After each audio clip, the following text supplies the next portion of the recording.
بسم الله الرحمن الرحيم رب اشرح لي صدري ويسر لي أمري واحلل عقدة من لساني يفقهوا قولي اللهم صل على محمد وآل محمد بسم الله الرحمن الرحيم يا أيتها النفس المطمئنة ارجعي إلى ربك راجعة مرجية فادخلي في عبادي وادخلي جنتي صدق الله العلي العظيم اللهم صل على محمد بسم الله الرحمن الرحيم. Ô toi, âme apaisée, retourne vers ton Seigneur, satisfaite et agréée. Entre donc parmi mes serviteurs et entre dans mon paradis. Suratul Fajr, versets 27 à 30. Tels étaient les mots qui retentirent dans le ciel de Karbala lors des derniers instants de notre imam, l'imam Hussein alayhi salam. Mais laissez-moi attirer votre attention sur certains termes de ces versets. Allah subhanahu wa ta'ala utilise les termes âme apaisée, âme satisfaite. N'est-ce pas là surprenant? Après avoir vu tous ses proches, amis, famille, mourir les uns après les autres, et sachant ce qui attendait sa sœur, Sayyida Zainab alayha salam,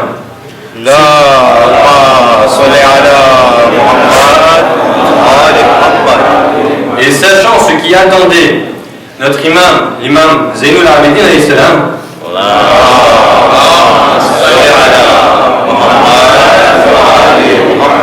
Allah subhanahu wa ta'ala utilise les termes âme apaisée, âme satisfaite. N'est-ce pas là surprenant? Pourquoi? La question est à se poser.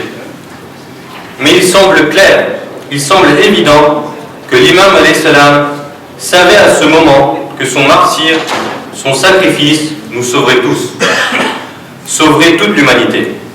C'est-à-dire qu'à ce moment précis, notre imam alayhi salam n'a pas pensé à lui, n'a pas pensé à sa satisfaction personnelle, mais il a pensé à toute l'humanité.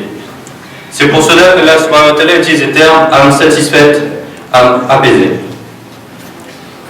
On se pose souvent la question de comment être heureux, comment accéder au bonheur, comment faire pour que je sois heureux. Remarquez le jeu. L'imam alayhi salam semble ici nous apporter une réponse différente.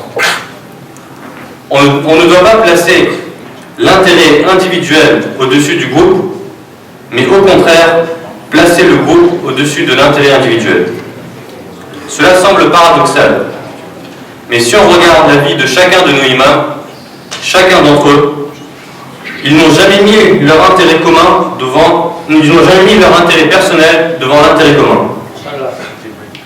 De par ces versets et de par les enseignements du sacrifice de notre imam, placer l'intérêt commun au-dessus de soi semble être une solution pour avoir l'âme apaisée, satisfaite et agréée. Cette âme qui entre dans le Jannat parmi les serviteurs de notre Seigneur. Mais avons-nous d'autres éléments qui nous font tendre vers cette réponse? Un jour, on demanda à l'imam alayhi salam quelle est la distance entre le ciel et la terre. Le ciel dans le sens Jannat. L'imam répondit 2 pas. Le premier, tu le poses sur ton ego, le deuxième sera directement au Jannat. L'imam nous donne ici une recette pour accéder au Jannat. Mais il ne s'arrête pas là. L'imam nous donne aussi un autre enseignement. Il nous dit que pour avoir le Jannat, il faut d'abord l'avoir sur terre. Et vous allez me demander qu'est-ce que ça veut dire? Ça veut dire que si l'on accède au Jannat après la mort, c'est que l'on avait nécessairement le Jannat sur terre. La question qui se pose, qu'est-ce que le Jannat sur terre? N'est-ce pas cet état d'âme apaisée, satisfaite et agréée?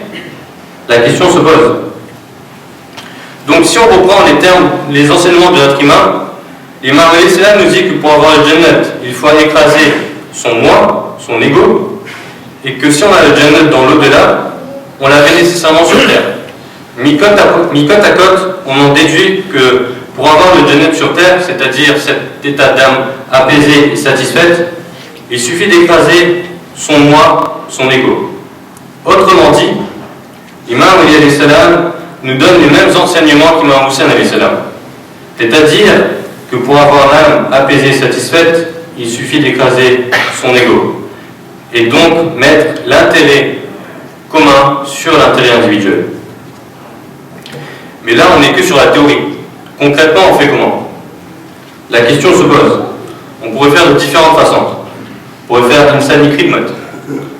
On pourrait faire du muhasibat nafs, c'est-à-dire faire le bilan de son âme tous les jours. Ou encore, comme nous enseigne notre cheikh, on pourrait penser à répétition à la mort. C'est une façon de faire. Ou tout simplement, on pourrait essayer de vivre comme nos imams et mourir comme nos imams. C'est exactement ce qu'on demande dans le Ziyarat al-Ashura lorsque nous disons Allahumma jaz mahyayi mahya Muhammad wa ali Muhammad wa mati mata Muhammad wa ali Muhammad. Ou sinon, il suffit de demander aux personnes qui ont réussi. Il suffit donc de demander aux serviteurs d'Imam Hussein alayhi salam qui se sont sacrifiés pour lui. Ceux-là même qui étaient présents à Karbala. La veille de Ashura, l'imam alayhi salam rassembla tous ses compagnons dans l'obscurité de la nuit et leur dit: vous avez accompli votre mission et vous êtes agréés par votre Seigneur. Vous ne me devez plus rien. Vous êtes libres de partir. On avait déjà tamponné pour eux, mission accomplie, Jannat Wajib. Ils étaient libres de partir. Mais croyez-vous qu'ils partirent? Demandez donc à chacun d'entre eux comment avoir le Jannat. Chacun d'entre eux vous dira: le Jannat, allez, bye, gardez-le pour vous. Chacun d'entre eux vous dira que mon Jannat, il est auprès de mon imam Hussein alayhi salam.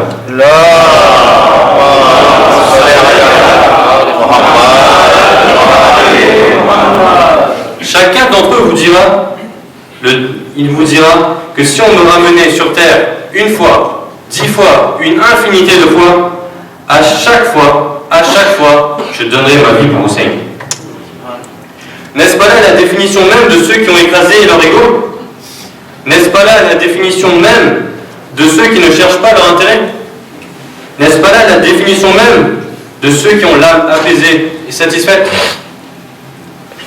Donner sa vie à l'imam Hussein alayhi salam semble être la réponse à notre question de comment avoir l'âme apaisée et satisfaite. Donner sa vie à l'imam Hussein alayhi salam afin de devenir serviteur de l'imam. Et automatiquement, on fera toutes les actions comme Insani Khidmat, Muhasibat Nafs, ou encore se rappeler de la mort par répétition. Qu'est-ce que être serviteur de l'imam? Rappelez-vous de Messame Thomas. Lorsque l'imam Ali alayhi salam lui dit: tu vois cet arbre, un jour viendra où on t'arrachera la langue et on te crucifiera sur cet arbre pour ton amour pour moi. Rappelez-vous donc du serviteur d'imam Ali alayhi salam qui, à partir de ce jour, prit soin de cet arbre en lui disant: il faut que tu sois prêt pour le jour où je serai crucifié sur toi. Les compagnons de nos imams alayhi salam ont su transcender leur condition d'être humain pour laisser place au divin. Et c'est pour cela que Janab Zainab alayhi salam répondit à Yazid dans son palais que ce que j'ai vu à Karbala n'était que beauté. Voilà Muhammad wa ali Muhammad.